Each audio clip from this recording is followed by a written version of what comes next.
आज सुबह-सुबह किचन में मेरी शुरुआत हुई थी क्योंकि आज उस वाले घर पे ना लाइट कट गई थी और घर पे थोड़ा काम-वाम चल रहा है, तो मैं थोड़ी-सी हेल्प करने आ गई हूँ। तो फिर उसके बाद फ्रेश हो जाती हूँ और आज थोड़ी-सी खुश हूँ क्योंकि घर में बहुत बड़ा फंक्शन होने वाला है, उसके बारे में बाद में बात करते हैं। तो सबसे पहले करंट अफ़ेयर की शुरुआत होती है, तो आज मेरे पास दूसरा वाला मोबाइल नहीं था, इसलिए मैंने रिकॉर्डिंग नहीं कर पाई।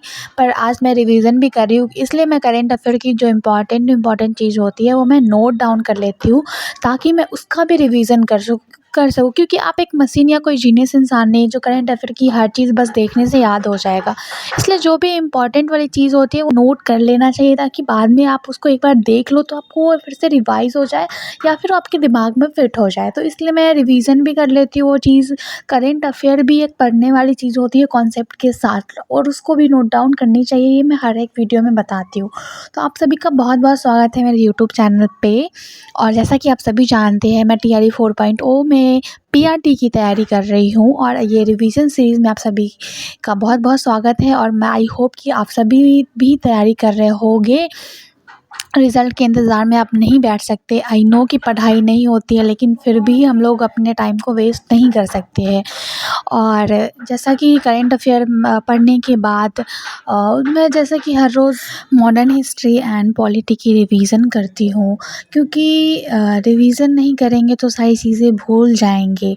तो पॉलिटी एंड मॉडर्न हिस्ट्री हम ख़त्म कर चुके हैं और हम भूगोल स्टार्ट कर चुके हैं, लेकिन मैं हर रोज़ उन चीज़ों को अपने साथ लेके चलती हूँ। तो मॉडर्न हिस्ट्री की जो भी डाटाज़ होते हैं, वो मैं एक-एक चैप्टर करके हर रोज़ एक-एक जो भी एक एक जैसे कि होता है, कोई कांग्रेस के बारे में पढ़ रहे हैं, तो कांग्रेस का कोई एक अधिवेशन पढ़ रहे हैं, तो एक-एक अधिवेशन में क्या-क्या हुआ था, तो एक-एक करके हम पढ़ लेते हैं कि आज इस बारे में पढ़ लिया। पॉलिटी का हुआ, आज राष्ट्रपति पढ़ लिया, कल उपराष्ट्रपति पढ़ लिया, कल राज्यपाल पढ़ लिया। इस तरीके से उसका रिवीज़न आप कर सकते हैं, ठीक है। आई नो कि बहुत शोर हो रहा होगा क्योंकि कल घर में फंक्शन है और मेरे घर पे इस जनरेशन की पहली शादी होने वाली है, तो कल रोका है और मैं उसका ब्लॉग ज़रूर डालूँगी, आप लोग देखिएगा। और इसलिए आपको वॉइस ओवर में बहुत शोर भी आ रहा होगा, तो उसके लिए मैं माफ़ी चाहूँगी। क्या कर सकते हैं, घर में बहुत लोग हैं, लेकिन फिर भी मैं टाइम निकाल के पढ़ लेती हूँ। और कल पता नहीं मैं पढ़ पाऊँगी नहीं पढ़ पाऊँगी, क्योंकि सुबह से शाम तक मैं बिज़ी ही रहूँगी। घर में आपको पता है फंक्शन हो जाता है तो टाइम बिल्कुल भी नहीं मिलता है पढ़ने के लिए। आज तो कैसे-कैसे मैंने टाइम निकाल के पढ़ लिया है। मेरा ये टारगेट होता है ना कि मैं कितने घंटे पढूँ, मैं ये काउंट नहीं करती हूँ कि मैं कितने घंटे पढ़ती हूँ। मेरा ये होता है कि मैंने जो टारगेट लिया है ना कि आज मैं इन सब्जेक्ट की इन टॉपिक को पढ़ लूँगी, मैं अपना बस वो टारगेट ख़त्म कर लेना चाहती हूँ। बस एक स्लॉट कंप्लीट करने के बाद मैं बाहर आती हूँ, क्योंकि बाहर कुछ तैयारियाँ चल रही होती है, टेंट वगैरह लग रहे होते हैं, कुछ डेकोरेशन चल रहा होता है, ये देख सकते हो। आज डेकोरेशन आज कंप्लीट हो जाएगा तो कल मैं पूरी ब्लॉग डाल दूँगी कि कैसे रोका हमारे यहाँ होता है और क्या-क्या जो भी मैंने एक्सपीरियंस किया होगा।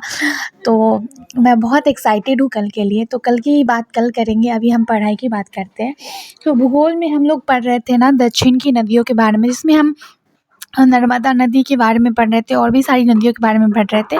तो इन सब के बारे में पूछ लेता है, जैसे कि प्रीवियस ईयर में पूछा था कि किस नदी कौन-सा बाँध है, तो इसमें आपको कन्फ्यूज़न कर देता है। इसलिए ना आपको आपकी कॉन्सेप्ट ज़रूर क्लियर होना चाहिए कि दक्षिण की जो नदियाँ हैं वो किस तरफ गिरती है, और जैसे कुछ नदियाँ अरब सागर में गिरती है, कुछ बंगाल की खाड़ी में गिरती है, तो ये सब भी याद कर लीजिएगा। और किस नदी पे कौन-सा बाँध है, जैसे कि नर्मदा नदी पे सरदार सरोवर परियोजना है जो गुजरात में है, और धुआंधार जो झरना है वो भी नर्मदा नदी पे है।